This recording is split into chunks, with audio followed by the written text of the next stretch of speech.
ఇరాన్పై operation epic fury పేరుతో దాడులు కొనసాగిస్తున్న అమెరికా ఇప్పుడు మరో కీలక నిర్ణయం తీసుకున్నట్టుగా తెలుస్తోంది. ఇరాన్ ముగిట ఏకంగా 17,000 మంది అదనపు బలగాల్ని మోహరించేందుకు పెంటగాన్ సిద్ధమవుతోంది. ఈ భారీ సైనిక మోహరింపు వెనుక ఉన్న అసలు ఉద్దేశం ఏంటి? ఇది పూర్తి స్థాయి భూతల యుద్ధానికి సంకేతమా? దీనికి సంబంధించిన మరిన్ని వివరాలు. గత కొన్ని వారాలుగా ఇరాన్ వ్యూహాత్మక లక్ష్యాలపై అమెరికా, ఇజ్రాయెల్ జరిపిన దాడులు పశ్చిమ ఆసియా రూపురేఖలను మార్చేశాయి. తాజా నివేదికల ప్రకారం సుమారు 17,000 మంది అదనపు సైనికులను ఇరాన్ సరిహద్దులకు సమీపంలో మోహరించేందుకు అధ్యక్షుడు ట్రంప్ యంత్రాంగం కసరత్తు చేస్తోంది.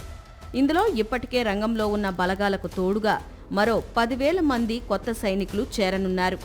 కేవలం 17,000 మంది సైన్యంతో పూర్తిస్థాయి దేశాన్ని ఆక్రమించడం సాధ్యం కాకపోయినా అమెరికా వ్యూహం వేరేలా ఉంది.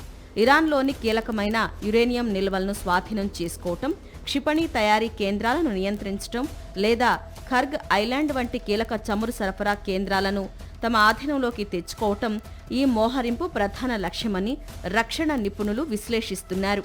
ఇప్పటికే యుఎస్ఎస్ అబ్రహం లింకన్ మరియు యుఎస్ఎస్ గెరాల్డ్ R-4 వంటి శక్తివంతమైన ఎయిర్ క్రాఫ్ట్ క్యారియర్లు పర్షియన్ గల్ఫ్ ప్రాంతంలో ఉన్నాయి. వీటికి తోడుగా ఇప్పుడు పారాచూటు దళాలు మరియు మరైన్ ఎక్స్పెడిషనరీ యూనిట్లు కూడా తోడవుతుండటంతో గగనతల దాడుల నుంచి భూతల ఆపరేషన్లకు యుద్ధం మారుతోందా అనే అనుమానాలు వ్యక్తమవుతున్నాయి.